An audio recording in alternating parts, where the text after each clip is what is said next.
Hello and welcome.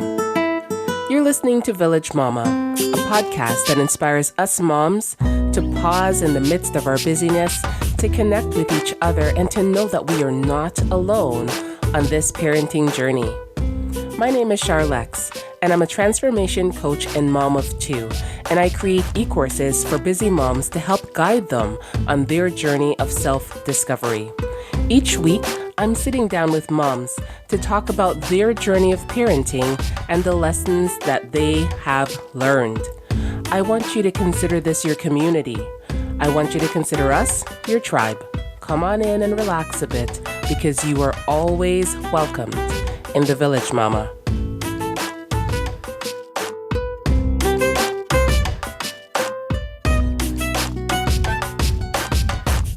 Hello and welcome, Courtney.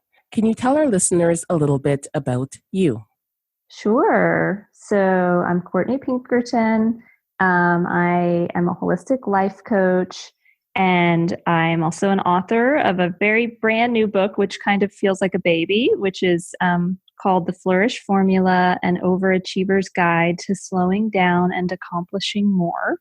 And I am married to Richard Amory, who's my husband. We met in the Peace Corps about 15 years ago. We've been married. Actually, this will be our 15th anniversary this November, so that's exciting. And we have 3 children, Coleman, Pearl, and Rosetta, and they are 11, 9, and 7 years old. Wow, that's awesome. And so congratulations. Happy anniversary. This is exciting, right? Yeah. He looked at me a couple of weeks ago and said, what are we going to do for this anniversary? And as you and I were just chatting before we started the recording, our whole life has been kind of turned upside down in terms of a big unexpected move. And so we just kind of like laughed hysterically because we were thinking we're just trying to like make sure we have like beds and plates and things right now. So we're not quite to the planning the dreamy anniversary getaway, but I'm sure we will do something because it does feel important. You and your husband met in the Peace Corps. Why don't you share with us a little bit about your journey from meeting, getting married in Nicaragua, and moving back there years later? Sure. So, I do feel really grateful. I feel like we have a kind of big love story, and it's very fun for me to be a part of it. So I'm definitely a romantic, and I feel like our paths crossing, it's just been, and the lessons I've learned in our marriage have been some of the most precious and interesting in my lifetime so far. So yes, we met really, in Miami in what Peace Corps called staging, when you're like about to head down to whatever country you're serving in from the U.S. And then for the first year we were down there, we were just friends. And I actually had another beau, long distance beau. And so anyway, that friendship I think has served us well. We really truly were friends. And then we worked together in the Peace Corps. We were tapped to train the next incoming crop of Peace Corps volunteers. And then in that working together, really developed a romance that flowered in our second year in service. And then we had this crazy wedding where we invited all our friends and family from the U.S. to come to Nicaragua. And we took them in a bus out to Richie's site where he'd been working with people out in rural Nicaragua. And his host family actually hosted our wedding. And we had traditional food and dancing and piñata. And so anyway, there's more to that story, but it was a beautiful merging of our lives and our Nicaraguan families and friends with our U.S. family. So it kind of feels like it was the birthplace of our family, and I think we both feel like we accessed aspects of who we are that are really precious and important to us in that season of life. And so then fast forward 12, 13 years later, I had been nurturing a seed of a dream ever since we had children, that there would be a time where we would want to go back and take them. And last year, a little about this time, last summer, we just kind of realized we were at a golden age with our children, and a whole bunch of things came together. We pulled the trigger and we sold our house. We sold our mid-century ranch in Dallas, Texas, and we sold all of our belongings. And we literally had everything in 5 suitcases and 5 carry-on backpacks. And we had one-way tickets, to Nicaragua, and we just really went on an adventure. And we were about halfway through what we anticipated would be our time. We were thinking at least 2 years, when Nicaragua is going through a social, political metamorphosis, and there's been a lot of violence. And so we decided, for our family's safety, that we needed to come back very unexpectedly, a kind of rupture of that experience. So we're in North Carolina, where Rich has family. And we first came for the summer to catch our breath. And then we just very recently decided to stay here. And last weekend moved into a new house. Wow. And so one of the reasons that prompted this move initially to take your kids to Nicaragua really was around the idea of slow living, right? Yes. Yes, very much so. And so can you explain that to the listeners a little bit? Because I don't think that everybody knows what it's about necessarily. I know for myself, this is something that I have a dream to really get off the grid as much as possible and live slow. But I also realize that not a lot of people know about it. So can you share a little bit about what slow living is and how that's been integral to your raising of your kids? Oh, I love that question. So, it's first and foremost, I would say for me personally, slow living is the medicine that I most need. So if anyone thinks that I'm like, the slow living expert, please know it's because it is the medicine that I need to survive. Because my natural inclination is the opposite direction, is very forward looking, very much, in the future, ahead, lists, getting things done, all of that. So I think, that's actually a really great question. I think there's conversations happening in a lot of arenas of life right now around slow and intentional living. I think of like the slow food movement, for example, which has been around now for, 30 years or more. Just the pleasures that are available to us when we drop our frequency down and our intensity down. And so for me, Nicaragua, and in particular Granada, which is this gorgeous colonial town, and I didn't really finish the second part of our marriage story, is in Nicaragua, they usually have 2 weddings. So you have one that's the civil wedding and the judge who marries you, and then you have a separate religious celebration. And so we actually had our second wedding in Granada at this gorgeous colonial arts center, and brought down a minister who's a friend of my family to do the service.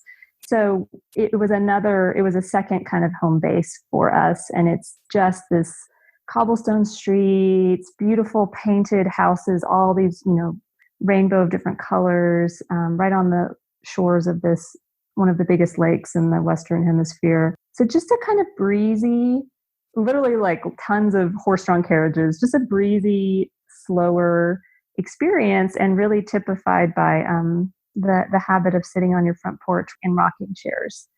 And so when I was there years ago, something in it, I would say almost poetically, spoke to me. And I think it was this slow down desire that I had that was latent in me. And so we felt like taking ourselves and our children there would be an opportunity to be tutored in that. And it truly was. And so I could say more about that, and I could say a little more about how I maybe see that playing out with my kids, but that was a long answer. So I'm going to come back to you to see where you want to go from here. Well, I think that I would like to know, how was this experience for your kids? Like, how old were they when you first went back with this idea, this desire for slower living, more intentional living with your family? And what was that experience like for them? And how old are they now that you've moved back? So if you can kind of go through that and just kind of share maybe what their experience was in your hometown in America before they left, what they experienced there, and then what they're kind of feeling and unpacking now that they're back home.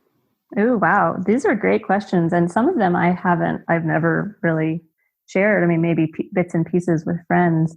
So their experience in Dallas before we left, we had many of these same values were alive in us. And we had, I think from from the outside perspective, a lot of people would have said that we were kind of living that way, or as much as you could in a nuclear family in a, a sort of traditional suburban scene. We did a lot of things together. We had a lot of nature time. We were part of their school garden.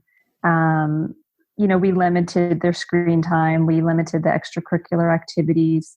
And we had a pretty simple approach to our home. I was always kind of shedding extra stuff. We did, and like had a kind of Montessori preschool that they were part of. So I think it looked like we had a lot of the sort of slow living pieces, but it felt in place. But it felt like to me that it was a ton of work to keep all of that kind of that system sort of rolling.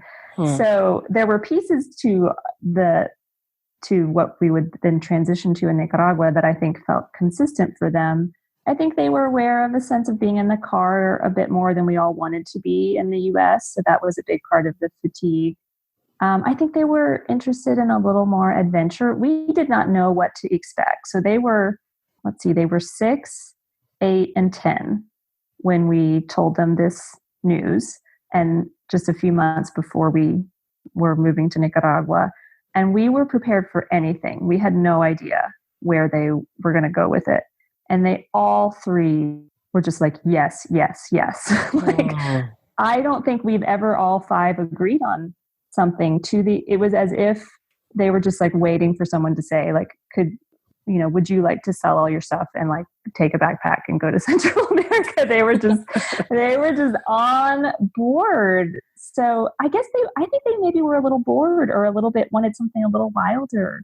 That's how I can make sense of it. And then their experience there. Now it would be really fun to hear their take on it. I know that the Spanish was really challenging, maybe more challenging than they expected. And so that at times I think was a little isolating for them. Physically, I would say as their mom, I feel like that time there, I feel like I watched stress like wash off all of us. Like we were all stress dust coated, and then it just sort of, we all ended up, I think, looking and feeling shinier and a little bit more relaxed during our time there for a whole bunch of different reasons. So they got more in their bodies, I would say, during our time there. And so now that we're back, something different is happening. I think we're just so newly in our home, but we've actually found a community that's a co-housing community. And this was a dream I had before Nicaragua that didn't work out, and I just like forgot about it, and it like landed in our lap upon our reentry. So it's essentially an intentional community of about 25 houses where we share a common house and several gardens and a play structure and and a woods and a creek in my backyard, which was also a dream I'd had. So they have this whole new kind of adventure of other kids and a little more freedom. It's kind of like a little village in West Asheville, North Carolina. So it's giving us kind of new experiences. And I think that's where their attention is going now, as to what's happening now. So they are quite flexible. I think that like literally when we left Nicaragua, it was even less stuff than when we went to Nicaragua. Like we just packed pretty much a backpack each because we were hoping to be able to come back once it settled down. We just went to Costa Rica and we hoped that we could return to our home in Grenada, but the violence just continued to escalate. So we came to the US. So we've really asked them to travel incredibly lightly in terms of stuff and a certain kind of stability. And it doesn't seem to faze them. So I can only make sense of that somehow they're getting what they need, whether it's the stability within our family, those values and the meals and the sort of daily ritual that we keep in place, no matter where we are. I'm not quite sure, but they do seem to have something, that's providing them an internal structure through all this external change. And I'm happy for them that they have that. In a way, they've been doing much better than I have been. So, yeah. So that's really interesting how one of the things that came out for you was how resilient your kids are, and just admiring that trait about them. And so I know we both have a really deep interest in the Enneagram. and it's near and dear to both of our hearts. And so can you just share with the listeners like how you came about to discover the Enneagram and what type you are and your journey of introducing this to your kids? Oh my gosh, I'm so glad we're talking about this. I really just want to talk about the Enneagram all day. It's like eating ice cream. I just find it I'm just so grateful for its existence. So I found out about the Enneagram. It's been over 10 years now. And actually, a friend paid for me to go to a workshop. And I was newly in this leadership position of this sort of small spiritual community. And she was a kind of friend of the community. And she just said, this is going to really help you. And I went to the workshop, and I am a type 3, or I lead with type 3. Increasingly, when I work with clients and teach it, and for myself, I try to say, I lead with a certain type rather than I am, just to remember that we're so much more than our type. That's kind of the point. But for me, those 3 themes of work, valuing yourself by what you do, kind of getting the gold star. I had a lot of achievement early in life, primarily through my educational channels, and sort of just recognize myself in it. And even the idea of being the chameleon, sort of capable of shape shifting to match the different groups I was in. I definitely saw that skill or that, struggle. So I would say for me, I definitely want to say how I talk about it with my kids, but even a step before that, it was really my children about 3 years after I learned about the Enneagram, who kind of helped me from going down the worst rabbit hole of my type, which is just sort of losing myself in the work because it was there to do. And the job I had was super demanding and had a ton of leadership responsibilities and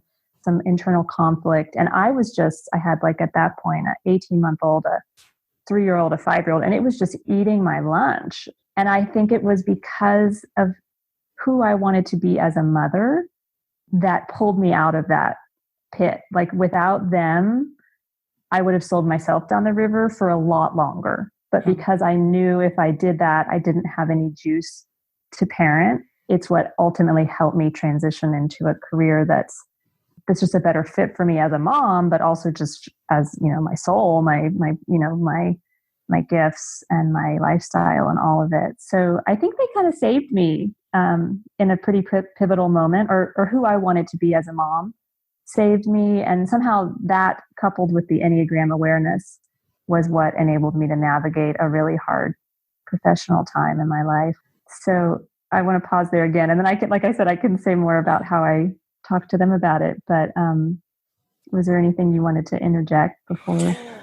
Yeah, I think that it's really interesting how discovering what type we lead with really allows us to go in different directions and take different paths. Can take the awareness and say, okay, I guess this is who I am. Or we can take the awareness and figure out, okay, how do I finally get into wholeness? How do I finally become the person that I was meant to be? And that's a difficult journey. It really is. Yes, it is. And it takes a lot of time, really, us deciding that we're going to look at ourselves without any pretense, without any excuses, without putting up a wall or defenses around who we are. Really just taking a strong look at who we are right now in this moment and saying, okay, so I guess this is it. Right? Well, what am I going to do with it now? And I don't think that everyone's ready for that. Like, to be honest, I don't think that everybody is ready for that full look at who they are or who they're showing up as. And then a deep dive into, all right, how do I resolve this within myself and become the person I was meant, I was created, I was put here to be? Mm. right? So Wow, kudos that's beautiful. on you. Like, I'm just so impressed that you even recognized that when your kids were little, that, this is something that I don't want to fall into. I want better for me. I want better for my kids, right? Mm. Kudos for you for that. That's amazing. Well, thank you for that. Yeah, I mean, I received the kudos, and I think I also will say at the time, suffering is just a really big teacher. So at the Mm, time, it didn't feel like making some brave choice. It was just one of those feelings of kind of suffocating, or when your life just is just squeezing you, and you're just like this. There has to be a way to live that doesn't hurt this much.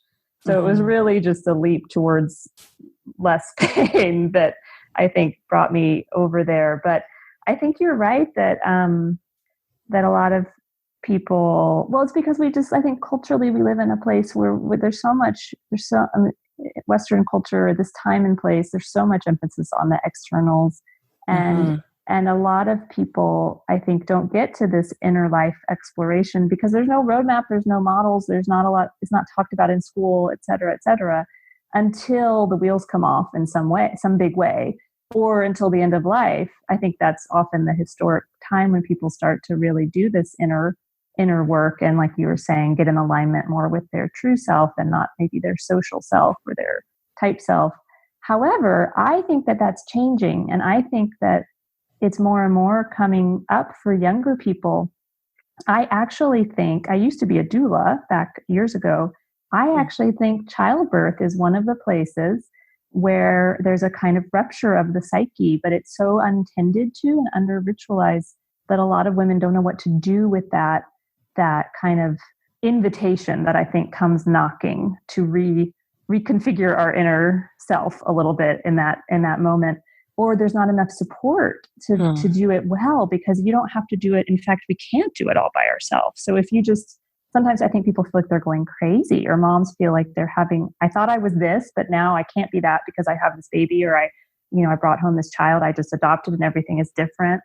But I think a lot of it is having some context and some tools like the Enneagram that provide a roadmap for that inner exploration, so you get traction and you don't just get stuck in it. Mhm. And so when you were ready to really explain or share this love of yours of the Enneagram with your kids, what did that look like for you? Like, what did that process look like for you? Hmm. Well, it's very much still, I feel in a lot of ways I'm still just at the beginning of doing that. And it's interesting, when I got super into the Enneagram, and just continued to go to trainings, et cetera, there isn't a ton, there's not a ton of resources around how to integrate it or talk about it in families. Mm-hmm. There's a few books about it, but a lot of times they're more kind of intro books about the Enneagram, but just sort of through the lens of parenting. But once you know your type and you know some of the basic ways that can show up in your parenting, there's not a ton of directions on how to go with it. And I think that part of that reason is because some of the main teachers of the Enneagram historically have thought, wow, it can be really dangerous to introduce it too early, like, because it's really important that as children we develop our ego structure. It's natural, it's adaptive until it's not, and so it's until we need to soften and kind of begin to take off some of that as we age. So it's an interesting dance. I don't think that there's been a ton of attention given to how to really work with it in families, which is why I created that course that is how you and I met, Mm-hmm. to in part to answer my own questions around parenting with the Enneagram. And so I would say that's a long intro to say, for me and my own family, what I have decided to do is to hold it super, super lightly. Mm-hmm. So I still 90% of what I do with the Enneagram, 95% has to do with how I understand my children inside myself, much more than how I talk to them about their type. There is one. So, for example, like my son Coleman, he he feels like, to me, he's got at times a lot of 7 energy, and at times a lot of 5 energy. And he's the only one who has typed himself. And there is a really fun book that I would recommend for families. It's called The Visual Enneagram. I have that one. Isn't it so good? It's pretty awesome. And it's like a children's book. I mean, you can read it practically like a children's book. So just having that lying around, Coleman grabbed it one day, probably about 3 years ago. She's probably about 9, picked it up and decided he was a 5, like his dad, who's also a 5. And so I just hold that lightly, though, because I think there's a lot of things going on there. There's a school age developmental thing where kids are kind of, there's a sort of like smarty pants stage, I think, to like being 10, like where it's fun to know stuff and kind of best your peers and all of that. And of course, his dad's a certain type. So might be an impulse in him to want to identify with that type. Some Enneagram teachers also say that that there's a possibility that as children, we live out of our expansive type, and that therefore our true type is, or like what is sometimes called the integrative type. So like where you go under security. Some people think that that's the type you live out as a child. So there's a lot of movement, I guess is what I'm trying to say, whether, we're exactly in his type or he's exploring some of these different themes.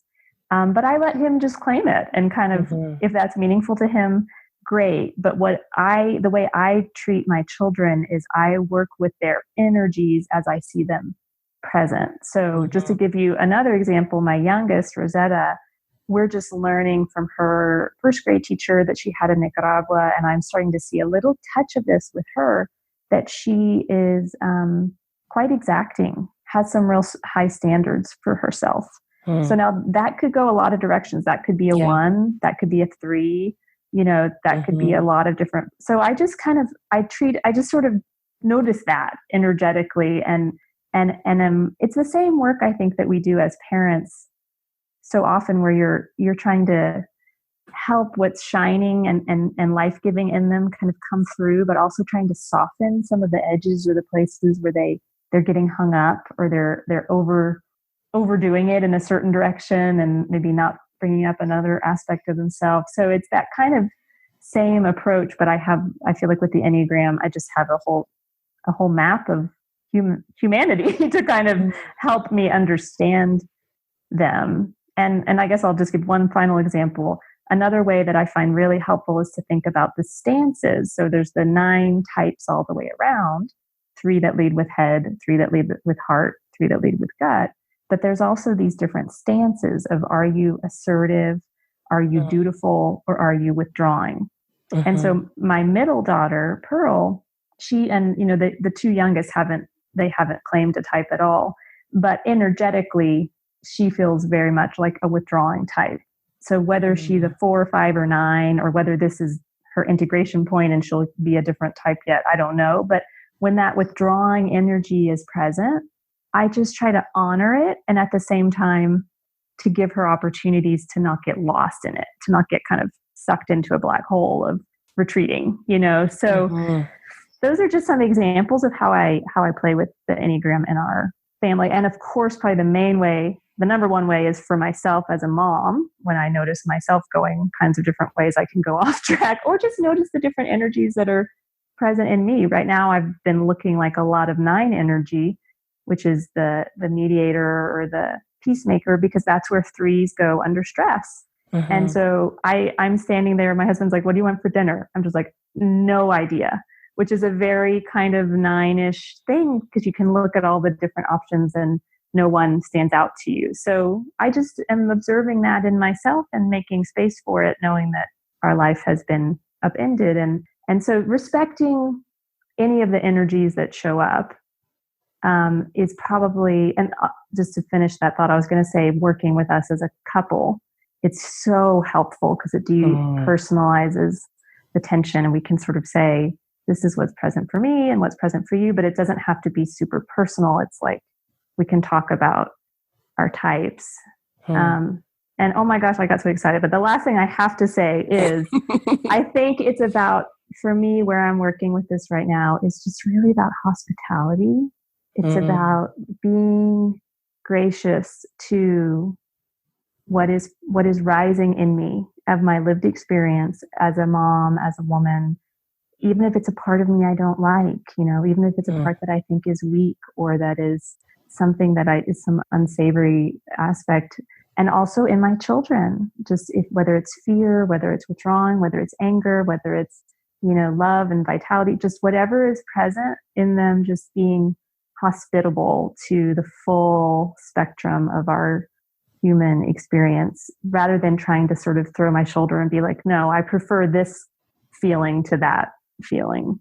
No, this is great. Oh my goodness. This is the first summer that I'm talking to my kids about the Enneagram, and my daughter for months, she's been asking questions and asking about, well, Mom, what do you think my type is? And I've been very, very, very clear that she's still too young. They're both still too young to understand what their type is at this point, but that I would be open to sharing the information with them. And so that's what we did this summer. There's that birthday cake book, What Happened to the Birthday Cake or something. It's Elizabeth Weigel, I think. Oh, okay. I know the author, but I don't know that book. So it's all about this idea of a birthday cake. And in it, it teaches kids the different types, and they're all characters. So it's just really an easy way for us to have eased into the idea of the 9 different types. And so it's really been a fun thing for us to do together. I've really rolled it in with our meditation and our devotion time. And so it's this idea of getting to know you, getting to feel what it feels like to be grounded, to be centered, and getting to discover a little bit about who you are or who you might be. Now, the big thing for us, I think, has been around looking at the fact that there are 9 different types. And so for my daughter, who this is her last year in elementary school, and next year she goes off to middle school. And middle school can totally be brutal sometimes for some kids. And so I shared with her, you're going to see the world through your lens. And your friend or someone else in your class might see the world differently. But the things that they do, the things that they say, I don't want you to take it on as there being something wrong with you. That's just them acting out of their type. And sometimes it will have nothing at all to do with you. That's their autopilot. So just recognize that and allow it to be. And so I think that conversation in itself has been really helpful for her. And to be honest, I wish I knew that when I was 9, 10, 11. Oh, 100%. Everything I teach, I am like, I wish I knew. I'm like telling my kids, you get the best stuff. You're getting the best I've got. And it took me like 40 years to learn all this stuff. Yeah. And I want you to know it sooner. But absolutely, just even knowing that there's 8 other perspectives. I mean, how many adults are operating under that philosophy? I don't think that many that are even aware that they have a particular vantage point. Sometimes when I teach this, I'll invite people to put their arms way out and like do a kind of feeling of their, like the wingspan right to left, and then to roughly take that and bring it down to 1/9 of that wide open, spacious, feel of like embracing all of life. Okay, now bring it down to 1/9, a little pie slice of that. And that's what each of us are seeing by virtue of our type, at least at first. And until we soften and of course we're always in a dance. We never outgrow our type. So then every day is a moment of getting tight and only seeing your little perspective of reality, and then softening and going receptive and remembering, whoa, there's a lot more out there. So I love that you're teaching that to your daughter, and to not take it personally, that there are those different perspectives. Yeah, and I think that's the big thing for me at this point, because when I really thought about, well, what do I want her to walk away from this summer after now learning about this new tool and this new resource? And that was the huge thing for me, that she just realizes that she doesn't have to take on other people's stuff. It's okay to just see things in her way. And I actually think that she seems to have a lot of type 9 energy. And so that's why I want her to really kind of figure out where her her edges are, where her Mm, boundaries are, rather than just kind of like merging into the different friends and the different experiences. There's just a little bit of a diffusion that I've noticed there in terms of her energy. So that's why I want her to just kind of like exercise that muscle of knowing mhm. herself, understanding her gut, understanding what her opinions are. Mm, mm.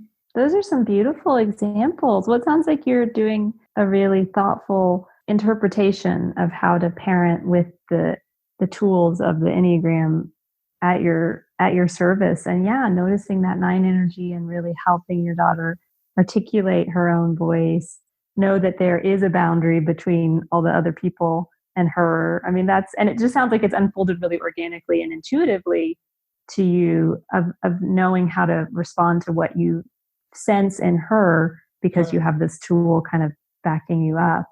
So that's I think that's like a perfect case study for and it's a great reminder because sometimes parents hear about this and it can almost feel like, oh my God, like when am I going to have the time to learn all about the Enneagram? It's some whole other thing that if I was a good parent, I would know all about it and we can add it to that pile of pressure and intensity. Hmm. And so just as a reminder that it's primarily, I think, at least at first, it's really about as it always is with awareness work, it's about doing our own work first, Mhm. so using it to understand ourselves as a parent.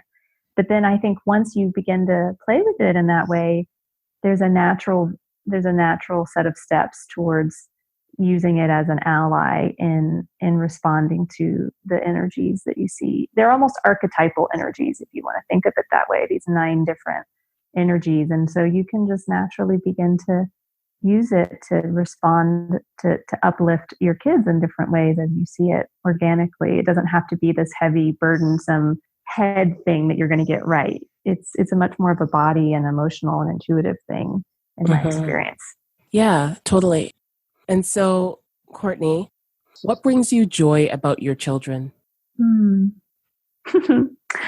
Well, I'm just going with what's coming up for me right now. So, Pearl, my nine, soon to be 10-year old, she has a natural ability to hula hoop. And I Hmm. just looked outside this morning. They're with their babysitter, and she's just hula hooping like a champ. And she can go for like 10 minutes. We just discovered that she has this natural hula hooping Hmm. ability. So it's just so fun to see her in her body. And she's also super funny, super dry sense of humor. So even though she has that withdrawing energy when she shows up, it just leaves me wanting more. So that's one of the things that brings me joy about her. Um, Coleman, he is really engaging in a kind of wild man phase where he's super into nature and like bow and arrow and knives and just this sort of primal becoming a man kind of as he's approaching 12. Like I sense this kind of like he needs to be out in the woods and encountering deep nature, and that brings me great joy and is such a great reminder for me kind of where do I need rewilding or need to let my hair down and get kind of fierce and in my engagement with life and with the real kind of tactile world. Hmm. And Rosetta's a gift in so many ways. I mean, the baby I think has its own obviously archetypal place, but with her, what am I loving right now? She and we're talking a lot about they have new loft beds and just the joy of she loves toys, she loves imaginative play. And so we're talking about some of the things she let go of in Dallas when we moved. Maybe getting her another like little kitchen set or just some different toys that are super fun for her. And I guess I'm just so happy that I haven't missed it. That I get another chance to have little kids, and well, she's the only one I would might even call little still, but and to enter into that kind of imaginative play space with her and to help her create an environment. Hmm. It's beautiful. And so, if you can pass on a blessing that your Mm, kids will hear one day in the future, what would that blessing to them be? mm. What's coming to me is you are seen for who you are. And it's actually one of the lost childhood messages from the Enneagram that we all need to hear. But I think about the dualities alive in each of them. Whether it's Coleman's at times maybe seems afraid, and at other times is incredibly courageous and playful. And each of them, I could sort of see the two sides, and I just want them to know that we embrace all of it, and we don't love them more when they're shiny and happy or successful. That they are just a huge gift to us and a portal to presence every day in whatever way they show up. So they're seen and they're loved for who exactly they are, even if they don't know what that is yet. And I want to thank you so much for coming and sharing. I feel like there's so much that we can just cover still. Mm-hmm. We want to nerd out. I can feel it. Oh, totally. India nerd out. India parenting nerd out. Oh, I can't wait. We can do this again for sure. And so this is my last question for you. What advice or words of wisdom do you feel like you can pass on to other moms out there who are trying their best to be intentional and mindful in today's day and age? Well, the first thing that's coming to me is just, I have one of those personalities where I'm always, especially when my type is up, where I'm comparing and I'm sort of finding myself not quite there. Like there's a mountain to climb and I'm always, not quite there. And if I even hear someone on an interview, it can be hard to receive from them because I'm comparing myself to them, or maybe the things I want to be further along the path on or something. And I would just say, it's a cliche, but the reminder that the wisdom is within, and whatever it takes for you to feel like you can put your feet on the ground and go receptive for a few minutes, whether it's coffee with the birds or a meditation sit or time in the bath, just trusting that deep wellspring inside and surrounding yourself with people who see that in you and aren't trying to make you into them or make you into some perfect parent or pressure you to be anything,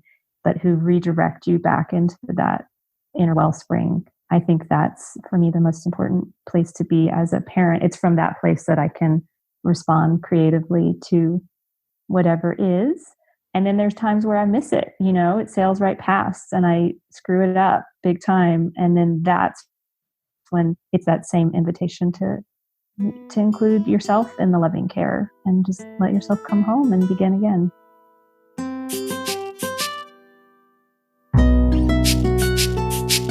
You've now reached the end of another episode of Village Mama. If you're enjoying it, I would love for you to subscribe so you don't miss any episodes, and also give it a 5-star review on iTunes. It's very much appreciated. Thank you.